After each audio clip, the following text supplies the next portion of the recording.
Okay, so once again, welcome to my video on the National 5 Chemistry Exam 2026. I'm going to give you some, at least I'm going to give you my answers to this. I've already spotted a couple that I made a mistake in the multiple choice paper, so they've been corrected in the video. There may still be mistakes in there. Let me know in the comments. And if there are any mistakes here that you don't spot me for correcting, let me know in the comments, and I'll update the description with an errata. So check there first, if you can, before writing a comment, but also check the comments, see if anybody else has spotted the same mistake. It may not be a mistake. Sometimes it is, sometimes it isn't. Maybe a lot of people got caught out by the same trap. That happens too. Okay, so remember, National 5 is a learning experience, and getting some feedback while the exam is still fresh in your mind is important. I sat down and did it immediately after the students did it. In kind of exam conditions. How do you do that? Exam conditions. And I'm trying to show you how I did in comparison to you guys. And it's not easy. It's definitely not easy to sit down and do these in 2 hours. That's for sure. So, okay, let's have a look at this exam. Question 1 was all about hydrogen, right? And isotopes. So we got straight into isotopes, which is the last thing we learn in my course. But so state what is meant by the term isotope. Well, a good definition is atoms of the same element with different numbers of neutrons, right? Different numbers of neutrons. So the nuclide notation for 2 isotopes of hydrogen are shown. There they are. Third isotope of hydrogen is 2 neutrons. So you just have to work out what its nuclide notation would be. And its mass with another neutron is going to increase to 3, right? So it's got 1 proton. And then it's got 1 proton plus 2 neutrons. So it's going to have a 3 there. All right. Okay, a sample of hydrogen containing all 3 isotopes with a relative atomic mass of 1.008. State whether the relative atomic mass is not the whole number. Well, it's the average of the relative atomic mass of all the isotopes in the sample by ratio, okay? So it depends how much of each isotope there is in the natural sample, okay? So it's a natural sample. I think that's good enough. You could put natural sample in there. Maybe that would help, okay? Right. A water molecule containing deuterium isotopes is known as heavy water. The structure of heavy water molecule is shown. There it is. There's oxygen. Calculate the mass in grams of 1 mole of heavy water. Right. Okay, so there is an increase in the mass of the hydrogen atoms. So what I've done is I've written them down in their nuclide notation. So there's their mass number there, 2. And so we have to do that. So oxygen times 1, so 16 times 1. The mass of this is 2. So we've got 2 of them, 1, 2. Have they said they're both? I presume they're both deuterium. Yeah, they are both deuterium. So we've got 2 of those times 2. So 2 times 16 is going to add up to 20 grams, right? Right, draw a diagram showing all the outer electrons for a molecule of heavy water. And I've done this one with the oxygen and the hydrogen. This is the dot and cross method, Lewis dot diagram kind of style. So we've got our 8 electrons around oxygen. We've got our 2 electrons for each hydrogen, and I've got them. I'm indicating the hydrogen electron with a plus sign.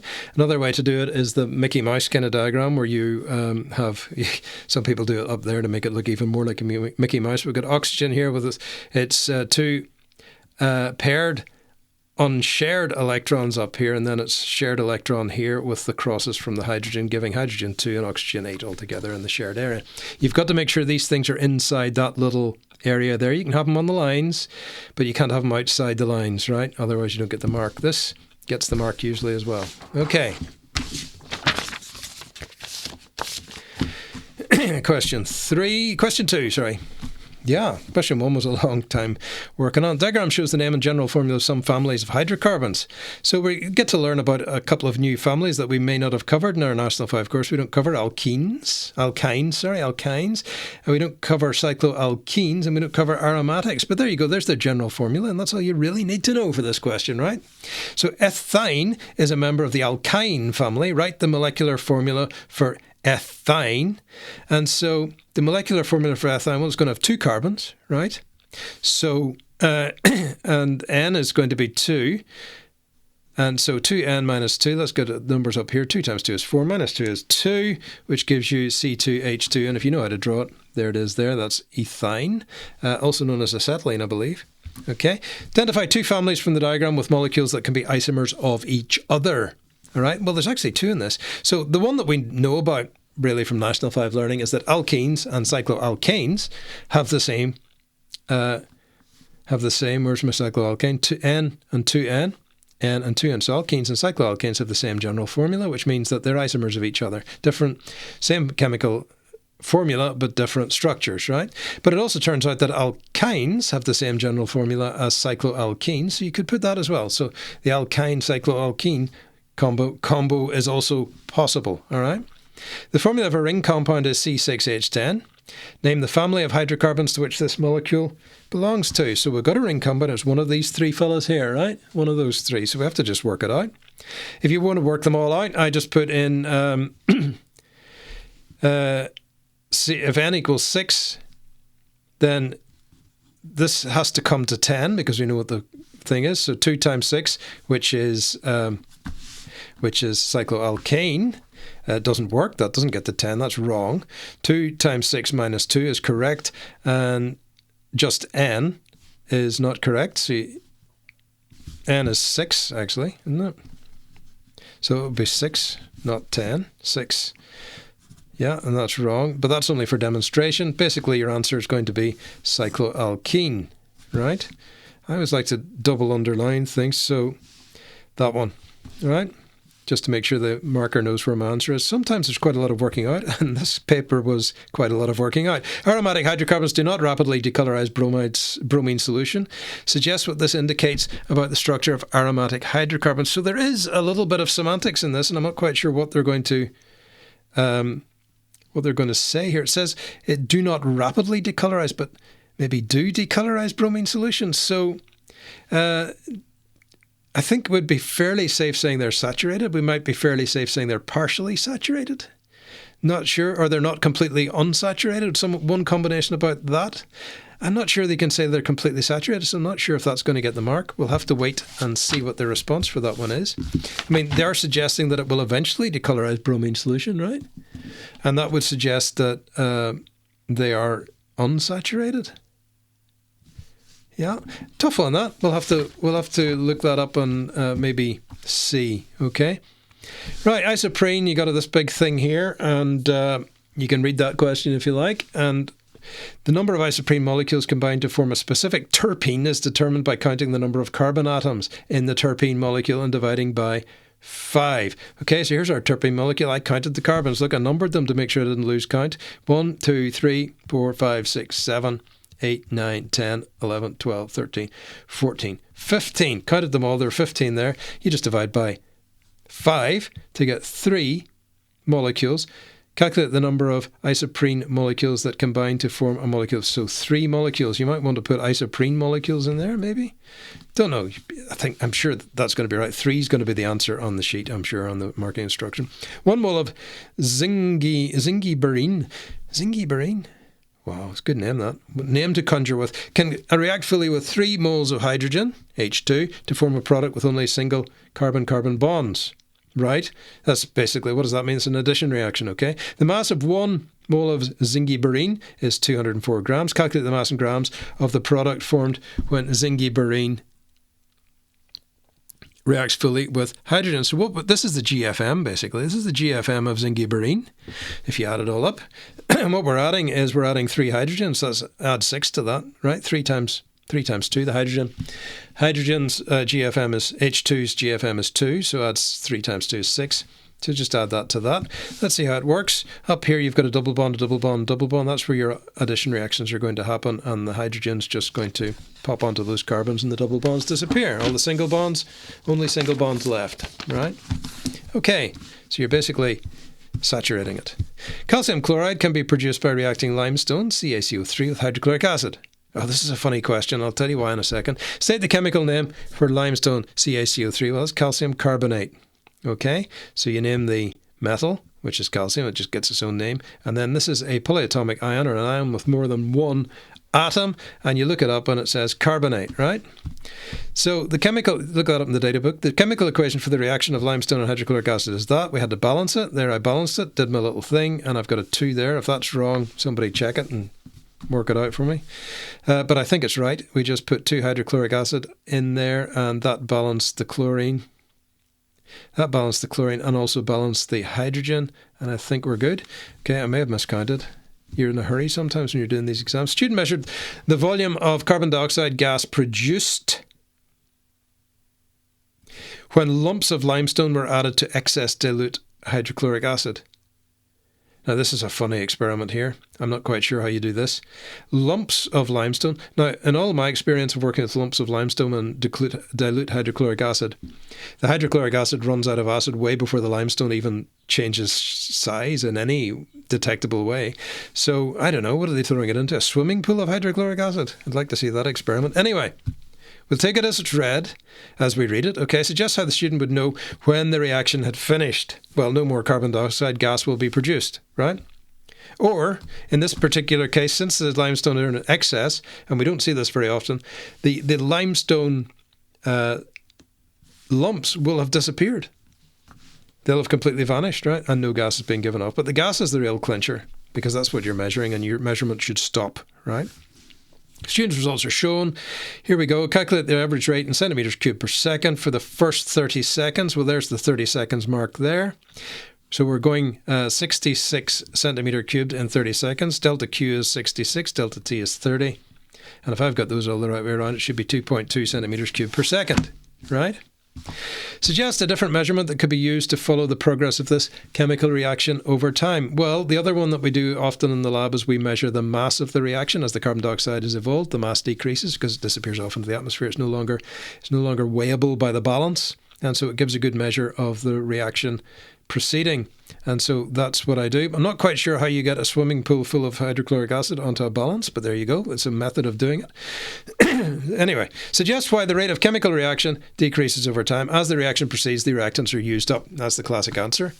The acid decreases in concentration. Actually, the calcium carbonate would decrease in particle size, technically, as the reaction goes on. So that would counteract, because lower particle size gives you a bigger surface area, but it also decreases in mass. So anyway, not sure I recommend that answer. All right, here's another copolymers. You can read that at your leisure. I put a line in here for one of these questions. Let's have a look. State what must be used in the polymerization to form a copolymer. And it says up here, copolymers are formed from the polymerization of two different monomers. So you write down two different monomers, right? Answers in the question. One of the monomers used to make PVA is shown. There it is. Draw the structure of the other monomer used to make PVA. So that's why I drew a line in here. Because if you look at this one down here and this one up here, right, they have the same atomic layout. Not necessarily the same bonds, but the same layout. That's my clue. One of those, that double bond is broken to go that way. The other bond is going on to the other monomer. So that means that this is your other monomer, and I drew it down here. Okay, so have a look at that, and have a look at that. And the magic of cinema might allow me to cut those two together, but I'm probably not going to because it takes time. Okay, complete the table to show. You can pause and go back and check it. Complete the table to show the percentage of vinyl acetate used in PEVA, and it's PEVA. We call it PEVA or PEVA, and it's elastic modulus. Okay, so we got some information about these moduli here. When the percentage of vinyl acetate is 12, the modulus is 91. When it's 18, it's a modulus of 33, and it changes to 12 when it's 28. So you interpret all that, and you write down your table just like that. And PVA is also often used in place of polyvinyl chloride. Name the monomer used to make polyvinyl chloride. Well, I think that monomer has to be vinyl chloride, and we're used to seeing these in brackets in National 5, so they didn't put the brackets in. But I think it has to be vinyl chloride. I don't think they'd expect you to put any other answer in there. Okay, calorimetry. We love a bit of calorimetry. Let's see. Calcium chloride reaction, dissolve in water, releases heat. Okay, so what happened here? We've got our polystyrene cup, we've got calcium chloride thermometer, we've got some data, and the starting temperature of the water is 20 degrees Celsius. Okay, so calculate the energy absorbed by the water in kilojoules when 15 grams of calcium chloride was dissolved. Okay, now about half the students in my experience are going to use this for the mass in this reaction. I tell my students every year, and I normally have one of these in the in the prelim exam, and half of them, sure enough, use that mass instead of this, instead of the water. Let's come to it. Okay, so here's the formula. The heat of reaction, the heat and the energy produced is the constant times the mass of the water. in the calorimeter times the change in temperature, right? So you multiply those three together. So I wrote out my variables down here. So C is 4.18, right? We got that off the data book. M is 100 grams of water, right? And then we have to work out the mass of the water, which is 0.1 kilograms, right? So 1 gram of water, 1 centimeter cube of water weighs 1 gram. You can look that up in your density table. There's a density for water in the data book. You can work it out. It's not they haven't given you that information, but you can work it out from the data book. So they expect you to do that. But they expect you to know 1 centimeter cube of water is 1 gram, right? And the change in temperature was, we got 43. We started at 20. So we'll subtract 20 from 43 with a change in temperature of 23 degrees Celsius.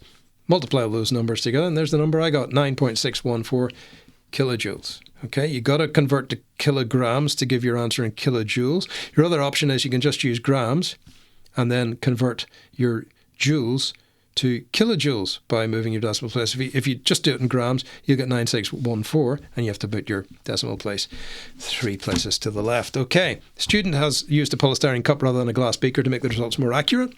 This is going to be tricky enough to write in some way that's going to get you the mark. Suggest why using a polystyrene cup makes the results more accurate. Less heat energy is lost through polystyrene walls than glass. More of the energy is captured. Okay, so we're accuracy, and we don't really talk about accuracy so much, and it isn't technically in the. I don't think it's in the course specification, but accuracy is closest to the real value. That's what it means, closest to the real value. All right, I do talk to my students about it. I'm not sure if it's in the course specification, but a measurement that is closer to the real value is more accurate. Okay, and so the more heat we measure, the more of that energy that's produced we measure, the more closely we're going to be, the closer we're going to be to the actual value. Okay, so that's what the less energy lost, the more accurate we're going to be. Okay, complete the graph to show the student results. 2 points of the graph have been plotted for you. They're a wee bit tricky here. Where do you see this? So they put these 2 points in, right? And they didn't put this one in. So you might forget to put that one, and if you forget to put that one in, I don't think you're going to get the mark, because they trapped you there, because you do have data for 0 grams, 20 degrees Celsius. So you've got data for that. So you should plot it. Okay? It seems like, no experiments happening there, but you've been given data, so you should plot it in the graph. So we're going to start at 0 for 20. And what we get is a nice straight line, bizarrely enough, because, yeah, okay. There you go. There's your line. You've got to put the scales in as well. I'm going to put a 0 there too. I might have forgotten my 0 there, because you got to get your scales right. You got to have your zeros. Yeah, this is why you go through the paper twice. Once you've finished it, you go through it quickly to find out what you need. So don't forget that 0 point. That's what I said. And a line of best fit. This looks like a straight line graph to me. Once you've plotted more than 5 points and you've got them looking in a straight line, you can be fairly confident about a straight line. Predict the temperature, and this is why you need the straight line. Predict the temperature of the solution in degrees Celsius if 30 grams of calcium chloride was dissolved in the water. My straight line went through that point there, which I'm calling 64, maybe 65. You'll probably be given 63 to 65. Any one of those would work. Okay. English physicist J.J. Thomson discovered the electron in 1897 using your knowledge of chemistry. Comment on the role of electrons in chemistry. So rather than give you a model answer for this, I've just named a bunch of things that you could have put into your answer. And each one of these you'd have had to expand with an example and maybe a chemical reaction. So let's look at what I've put in here. Electrons give chemical and physical properties to the elements in their compounds. I'm not saying this is a good answer. This is just showing knowledge, right? You would have to expand to get the 3 marks. Electrons determine bonding types. So you could talk about bonding. You could look at how bonds work with electrons, do some little diagrams of those Lewis dot diagrams, or the petal leaf diagrams, that kind of stuff, the Mickey Mouse diagram. Electrons determine the valency due to electron configuration and number of electrons in the outer shell. So you can talk about valency, and you can give a diagram of how valency changes across the periodic table, and how some electrons are lost in order to remove an electron shell and get basically close to the noble gas nearest them in the periodic table, so you can talk about that. Electrons can be made to flow in an electrical circuit by chemical reactions. You could draw an electrochemical cell. You could do that as an example. I'm trying to cover a whole lot of bases here. Basically, I'll tell you why in a second. This is so general. Electrons can move between atoms during chemical reactions, so you can talk about redox reactions. That's redox, right? You can talk about redox reactions. You can give an example of a redox reaction that you've learned and put that in, and then you'll be showing your knowledge of chemistry, and you could even do a balancing of a redox reaction. In fact, you could copy the one off the back end of this paper, which would be handy enough. I'm not sure that they allow that. Give you a mark for it. But anyway, it'd be clever. Electrons are beta particles given off by beta decay. So again, you could be talking about beta decay and the electron being given off after the neutron decays into a proton. So there's a whole bunch of things there. Basically, electrons are chemistry. Chemistry is the science of the behavior of electrons, if you really boil it down, except for nuclear decay, which is actually physics. So I don't know why we do it. There we go. Anyway, move on. Alkanes are hydrocarbons which are commonly used as fuels. Fuels are substances which burn a plentiful supply of oxygen to release energy. State the test, including the result used to identify oxygen gas. I've got a video. I might put the link up here. I've got a little short on this test. A glowing splint will ignite if introduced into oxygen gas. I've got a lovely video that shows you that, so go and have a look at that. State the product formed when an alkane is burned in a plentiful supply of oxygen gas. Give the product. So the products formed will be carbon dioxide and water. They have to say plentiful supply here, because if you don't have a plentiful supply, you get incomplete combustion and you get carbon monoxide as well. If you put carbon monoxide in here, you won't get the mark because they've said plentiful, okay? So you've got to watch out for that.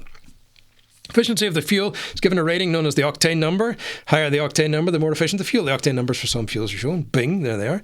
Okay. Using the information in the table, describe the relationship between the number of branches present and the octane number.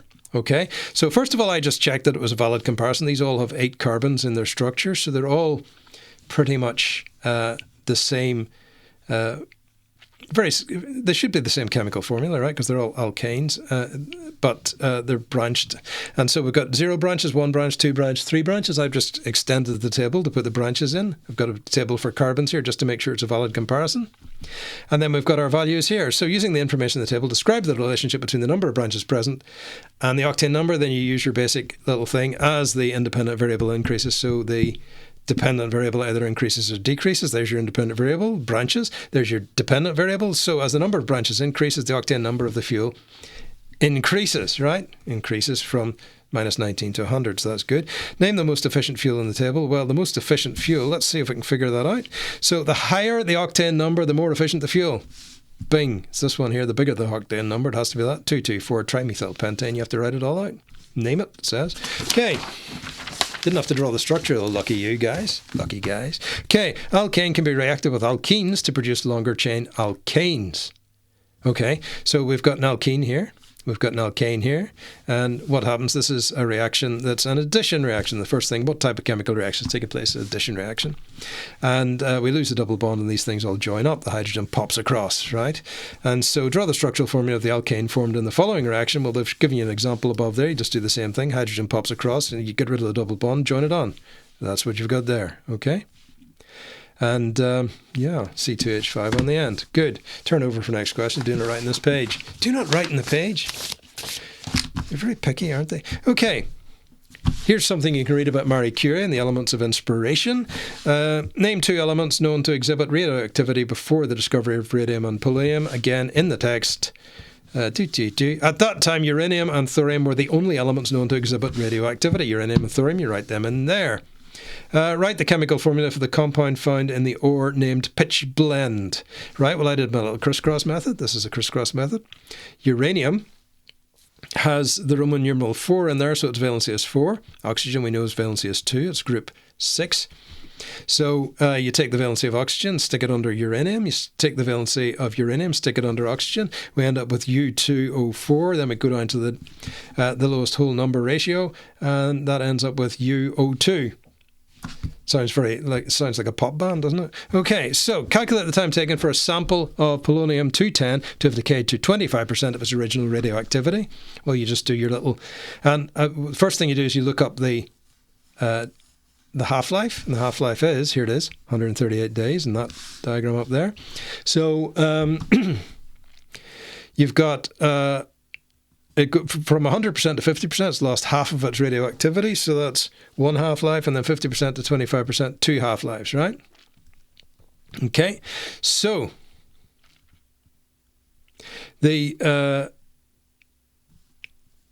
2 half-lives, 2 times 138. So that was a relatively easy sum as long as you remember how to do that. But okay, you're just multiplying. So 2 steps all the same. You still have to work out how many half-lives and then you do the calculation. Okay, radium and polonium are both formed when uranium undergoes radioactive decay. Explain why the formation of radium and polonium from uranium must include alpha decay. You may wish to use the data book to help you. How does it help you? Well, you look them up and you find that their atomic masses of radium and polonium are both less than uranium. Alpha decay is the only type of decay that decreases the atomic mass, right? By releasing beta particles, right? Oh, sorry, alpha particles. Helium-4 too, right? Helium-4. So there's no mass change in gamma decay and there's no mass change in beta decay. So the only thing left is alpha decay. It's the only thing that can be causing the mass decrease. Okay. Sound good to you so far? Question 9. At this point, I was thinking this paper was taking me quite a long time to do. It took me about 2 hours to do the whole thing, 1 and 2. And I think that probably means it's quite a tough exam, this one. Let's have a look. Students set up an experiment to measure voltage produced in different metals when paired with copper in an electrochemical cell. Their experimental setup as results are for. This confused me at first, this question, the reading of it. Here it is. The trend shown by the student's result is not correct. Suggest one way in which this trend is not correct. Okay, well, you could say the numbers aren't in the right order, but a table, see, does a table have to show a trend? No, it doesn't, right? The table doesn't show the trend. The results show the trend, right? So if you've put that they haven't put this in order, I don't think you're going to get the mark, right? Because I think, and it confused me at first when I read this as well, but I thought about it for a while, and I think that what you have to do is you have to look these up in the data book, right? And when you look them up in the data book, what you find is if you write out their table as it should be, right? Magnesium, zinc, you know, they've put that order, magnesium, zinc, aluminium, and iron. The data book shows that that should be magnesium, aluminium, zinc, and iron. Okay, that's the order of this is the electrochemical series, and this is the correct order. Magnesium, aluminium, zinc, and iron. So what has, I mean, I just put that. I'm not quite sure how to answer that any other way. I put, the table shows that, and it should be that, right? Increasing voltage. Okay, so that's my answer for that one. I'm not sure. I mean, that seems a very convoluted way of dealing with a 1-mark question, but there you go. I'm surprised you don't get 2 marks for that. But anyway, maybe I've done it wrong. Maybe it is just saying that this is all in the wrong order. I don't know. Tables should not have to show a trend. It's your graph shows a trend or whatever. But anyway, the electrolyte used in the cell must be an ionic solution because ionic solutions can conduct electricity. State why an ionic solution can conduct electricity because ions are free to move in solution and thus can carry an electric current. There you go. That's it. The student set up another experiment showing the apparatus shown. Draw an arrow in the diagram to show the path and direction of electron flow. You may wish to use data book to help you. Well, my thinking is that the more reactive metal, which is the one at the top of the electrochemical series, loses electrons more easily. So it's the one that's going to try and shove its electrons onto the copper. So the electrons move from the zinc to the copper. The more reactive metals is going to lose its electrons. The copper gets the electrons dumped on it, okay? So the electrons go that way. It's not a very good arrow, but I think it'll get the mark. State the purpose of the ion bridge. And the ion bridge is soaked in an electrolyte and completes the electric circuit, right? That's what it's there for.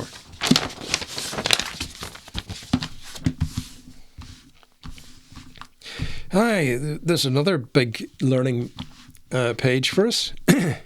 Those of us who've done National 5 haven't learned this, right? So we're going to be told everything that we need to know to answer the question. So, but it takes a bit of thinking. Standard cell potential, the E0 cell, look at that for a convoluted thing, is a value that predicts the voltage produced when a cell using the E0 values for the oxidation and reduction reactions in the cell. The relationship used is shown, there it is. E0, E0, E0 reduction, E0. So you subtract the oxidation from the reduction, right? The E0 value for whatever it is, you subtract oxidation from reduction, okay? Good. The E0 values for some common metals are shown there. There they are. Right, here's an example. They give you an example so you don't get lost in this. And I needed the example actually to remind me how to do this. One cell, silver ions are reduced, whilst tin atoms are oxidized. Right, so the silver is being reduced, the tin is being oxidized. So that means it's going to be, look up here, it's going to be silver minus tin. right? Silver is reduced, tin was oxidized. So silver minus tin. Standard cell potential can be calculated as shown. So silver is being subtracted from tin. We substitute the values. 0.8 minus 0.14. Put that in brackets in your calculator. You get the correct answer. And you get this, 0.94 volts. Okay? You're making a plus out of two minuses, right? In a cell containing zinc and copper, the ion electron equations for the two reactions are shown. This happens, and this happens. So the first thing you have to do is decide which one of these is oxidation, which one of these is reduction. So you remember oil rig, right? Oxidation is loss. Zinc has lost its electrons. They've gone flying. Copper has gained electrons to make copper solid. So its reduction is gain. Rig. Reduction is gain. So copper's gained electrons. So that's happened. So we now know that copper is reduced and zinc is oxidized. So we can plug those into the formula. So we're going to have copper here and zinc here, right? Copper first, then zinc. Let's see if we got it right. Copper, 0.34, zinc, minus 0.76. Do that and I got 1.1 volts. 1.1 volts. It's a very confusing question. If I got that wrong, let me know, and we'll correct it in the comments. Write the redox equation for the overall reaction. Well, you basically balance out the electrons. If the electrons are already balanced, there's 2 there and 2 there, then we should be able to write out the redox reaction as that. It's just basically everything without the electrons, right? So hopefully that works. Yeah. Okay. To measure standard cell potential, the concentration of the solution is used. The concentration of the solution used in the cell must be 1.0 moles per litre.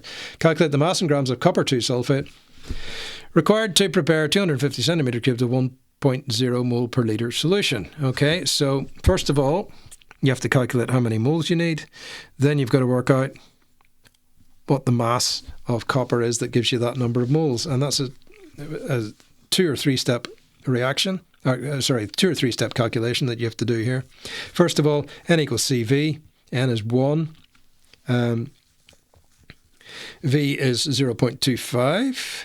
We want 250 centimetre cubes. We want a litre, though, for this calculation, so we're going to put a litre in.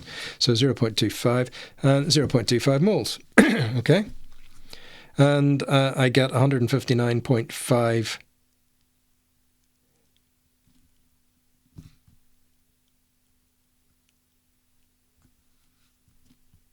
Oh, sorry. So N equals 0.25 moles, right? We need the GFM of CuSO4, so we need to calculate that. That's our second step. So we calculate all that. Copper, sulfur, oxygen. You go through the process, you get your GFM. And then the mass is the moles times the GFM. 0.25 times 159.5, which is that, gives you 39.875 grams. Hard to say if that makes sense. We need a quarter molar. I mean, basically that's a quarter. You're doing 250 centimetre cubed of 1 molar, so you just need a quarter of a mole, right? We already knew that. You don't have to go through this entire process. You can just think of it. I only need a quarter of a mole to make that stuff in 250 centimetre cubed. So does it make sense? What's a quarter of that? Well, we've multiplied it by 2.5 and we got that, so it should be right. Okay. There are shortcuts to some of these calculations if you just see them. Sometimes you don't see them and you do the whole thing. Okay. Alcohols are a homologous series, commonly used in food and drink. Woohoo! State what is meant by the term homologous series. Okay, I've written down the definition here. A family of organic compounds with similar structure and properties sharing the same general formula. Okay, not very well written, but there you go. Name the functional group found in all alcohols. That's a hydroxyl group. I don't think you're going to be able to put OH because it says name it, but you never know, you might get it. You might get it, don't know. Ethanol is the alcohol used to make alcoholic drinks. A 700 centimetre cube bottle of whiskey contains 224 grams of ethanol. Calculate the mass in grams of ethanol present in a 35 centimetre cube glass of whiskey. All right, I just used the unitary method. We work out how many grams of alcohol there are in 1 centimetre cube by dividing the mass by the volume. And that gives me 0.32 grams per centimetre cubed. And then I multiply that up by the number of centimetre cubes I have. And I got myself 11.2 grams. Underline it to make sure the examiner knows where your answer is. All right. Alcohols can react with carboxylic acids to make a family of compounds called esters.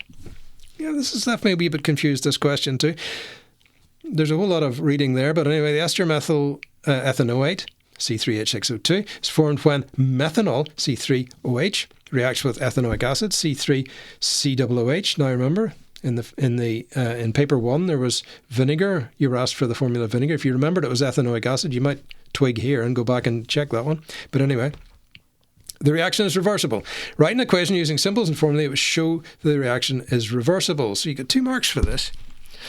Now, symbols and formulae, I'm not quite sure that they need a state symbol, because I don't know that there's any way they can expect you to know what the state of this stuff is. Right? It looks like it would be soluble in water, so it might be AQ, but I think they're not asking for the state symbols. I've put them in just for completeness, but there's my formulae. There's a symbol, a plus sign. There's a formula. I think this is the symbol that they really want. This is the reversible reaction symbol, and that's the key one. If you put this in, you're going to get it wrong, okay? That'll be wrong. So if you put a straightforward single arrow, it's going to be wrong. The key was this. The reaction is reversible, right? That's the key, and you've got to put the right symbol in for that. Okay, you've seen that reversible symbol in the Haber process. Okay, so when making an ester, the reaction mixture must be heated. The reaction mixture is flammable, so a Bunsen burner should not be used. Suggest a more appropriate way to heat the reaction mixture. You can use a hot plate. That's about all I could think of. Yeah, I mean, there's various heating devices that you can use for organic chemistry, and because quite a lot of organic molecules and substances are flammable, so a lot of hot plates and a lot of what do they call this? I can't remember what they call them, but anyway, you shouldn't have learned about that in National 5 chemistry anyway, so hot plate is the answer you're looking for there. We don't use a hot plate in our lab, we only have Bunsen, so wouldn't it be very wise to do that experiment? And I hope my students wrote that. Anyway, the structure of an ester depends on the alcohol and carboxylic acid used. Ding. There we go. So what we're given here is a pair of names, methanol and propanoic acid. There it is. Here's the methanol bit. Here's the propanoic acid bit. Look, 3 carbons, prop, 1 carbon, meth. Butanol and hexanoic acid. There's 4 carbons for but and 6 carbons for hexanoic acid. And then pentan-1-ol. There's 5 carbons for the pentan-1-ol and 1 carbon for the methanoic acid. Complete the table below to show the name of the alcohol and carboxylic acid used to produce it. Well, you'd look at this one. There's 3, so that's going to be propan, and it's 1-ol because the OH is there. And this one over here, I think, is going to be butanoic acid, right? There's your butanoic acid. All right. It forms water as a byproduct, doesn't it? It's a condensation reaction, if I remember. They don't tell you, do they? Okay. Right. Aspirin is an ester. There it is. Used in the treatment of pain that dissolves in water to form a solution with a pH of less than 7. Circle the functional group in the aspirin molecule that would be responsible for the pH of solution being less than 7. Well, less than 7 is an acid, and the carboxyl group is the group, the functional group that makes an acid, right? So you're going to circle that. There isn't another one, is there? So there you go. Carboxyl groups give acids. You don't have to write that. You just circle that. Gets you the mark. Okay, question 11. How are we doing for time? 38 minutes, but this might get trimmed. Potassium permanganate can be used in many chemical reactions. Potassium permanganate, KMnO4, reacts violently with glycerol. That stuff. The reaction releases heat energy, catches fire with a coloured flame, and produces white smoke. Joy. Must try that. Must try it. Okay, state the term used to describe a chemical reaction that releases heat energy, and that is exothermic, right? The heat leaves the system. Exo out, thermic, heat. State the colour of the flame that is observed in this reaction. You may wish to use the data book to help you. And when you look at the data book, you only get the colour for potassium. You don't get a colour for permanganate, or for manganate. So you just have to put lilac, I think. Not quite sure. Manganese. Not quite sure what colour manganese would be. It will have a colour, and it'll probably change the colour of this slightly. But anyway, lilac is it's all you can put in because you wouldn't know anything else. If you know it, put it in. But yeah, how would you know? Anyway, potassium permanganate can also be used to find the quantity of iron present in an iron tablet. The equation for this reaction is that reaction must be carried out in the presence of an acid. Describe how the equation above shows that an acid is present in the reaction. And here you go. You've got hydrogen ions, right? That means there has to be an acid. Hydrogen ions are released by acids. It's the definition of an acid, a substance that releases hydrogen ions in aqueous solutions. So there you go. It's that one. Then we get a titration. This took a bit of working out, I tell you. Okay, so there are a couple of slips up here, but you do get a little bit of leniency as well. I'll take you through that. Okay, so here's our titration. They've got the potassium permanganate solution up here, the iron solution down here. Using the results from the table, calculate the average volume in centimetre cubed of potassium permanganate used to react completely with the iron tablet solution. Right. For this, you have to use the concordant values, right, within 0.02 centimetre cubed of each other. This one is not used in your average, so you're going to have to take that value there. I don't think you'll get the mark if you take the average of all three, right?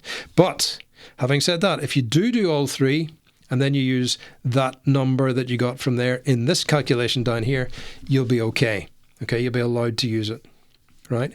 So you can only be marked wrong once for that. If you take that number down here and it's wrong up here, you can use it down here. And if you get this calculation correct, you're fine. You'll get the marks for this, okay? So redox reaction, the redox equation for the reaction is shown, including the colour of the ions involved. Now, redox, we don't see this so often when we do titrations, but here you go. You just follow the process. So using your answer to part 1, calculate the concentration. As I say, if you get part 1 wrong, you can still use the answer to part 1 to calculate, and that'll get, you'll be fine. You don't get marked down for that. In moles per litre of iron 2 ions in the iron tablet solution. Okay, here's our... you can use the table method, or you can use the CV over N method. I use the CV over N method. The table, there's no room to do the other one here, so you just have to, if you know a different way of doing it, you do it that way. If you get the same result, then good. Okay, I just wrote down all my variables. What I did was I always label my solutions to make sure I don't get mixed up. I label the top one solution 1, so bottom one solution 2, and then I get those numbers lined up. So C1 was 0.005, V1 was 21.4, N1 was 1. You can stick with your centimetres cubed through here. You don't have to convert to litres. C2 was unknown. That's our unknown for this. V2 is 20. N2 is 5. I've gone through this step by step. N2 is 5. That's here, right? That's your moles of iron. And 1 mole of permanganate. Okay, so...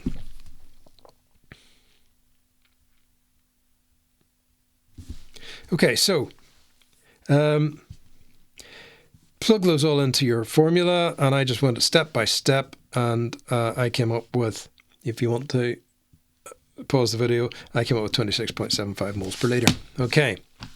This titration does not require the use of an indicator to see the endpoint of the titration. Suggest why the use of an indicator is not required. Well, the answer is in the text. The ions here are purple, and the 2+ ion, the manganese 2+ ion, is colourless. So we're converting the purple ion into a colourless ion.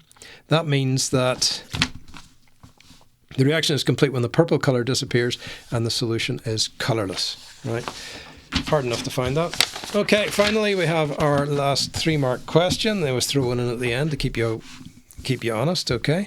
Again, I've just done a bunch of things that you could do here. You probably have to, maybe I have done a little bit more of a model answer this time, but I'm not sure I would get 3 marks for this because I'm trying to cover a lot of areas that you might cover. I was trying to cover all the things sodium chloride does. You don't have to cover everything. You just pick one and do a good answer on it. Then you'll get the 3 marks if you did it well. You really should include an example and a chemical equation that's balanced and makes sense the whole way through, and then you'll probably get your 3 marks, okay? Well, here's what I did. Again, this is very general. I probably would only get 2 marks for this. So let's see. It has a chemical formula of NaCl. It is an ionic lattice as solid and is a solid at room temperature. All of this comes from the data book, basically. It has a melting point of 802 Celsius and a boiling point of 1,465 degrees Celsius. In a flame test, it will give a yellow colour. It is very soluble in water. Now, you could get all that from the data book, and that's going to get you 1 mark. Might even get you 2, right? And you didn't have to remember anything. It's all just written in the data book. You pick it out and put it in. Also, sodium chloride is the product of the neutralization reaction between hydrochloric acid and sodium hydroxide. So I put in the equation. It is thus a salt. When dissolved in water, it releases ions to make an electrolyte that conducts electricity. It's essential for life, which shows that the properties of compounds are very different from their constituent elements. Sodium I always use this as an example for this, actually. Sodium is a reactive metal and chlorine is a toxic gas. Now, there's a whole bunch of ideas in there. I probably would need to concentrate on one of them and do a more detailed answer on that one. But there you go. That's the end of my run through the paper. What did you think? How did you get on with how did you do with the exam yourselves? Did you find it hard? I think that was a fair exam, but it was tough. I think there's a lot of multi-step calculations in there that you had to figure out. And I'm thinking that your best bet is to have just been really solid in your maths for chemistry, because that second paper was full of a lot of little calculations that you needed many steps for. But anyway, hope you did well. The paper one is up here. If you haven't seen it, you got. Well, I don't know where do these things appear? I think it's there. There'll be a link or there, maybe. Don't know. And you subscribe to the channel, all that sort of stuff. And well, we'll see you next year for National 5 Chemistry and National 5 Biology. Hopefully, you guys will all be doing higher next year. So I'll not see you next year, but I'll see your successors, as it were. Hopefully that helped you. Hopefully it's really, really important, I think, to get the learning in it as soon as possible. Find out, have a look at those questions, have a think of them, one that's still high stakes, because then you kick yourself and you go, but that's learning. That's how you learn. You learn by making mistakes. So there you go. Hires is where they pick you to go somewhere else. So that's the big one. All right. See you next time. Thanks for watching.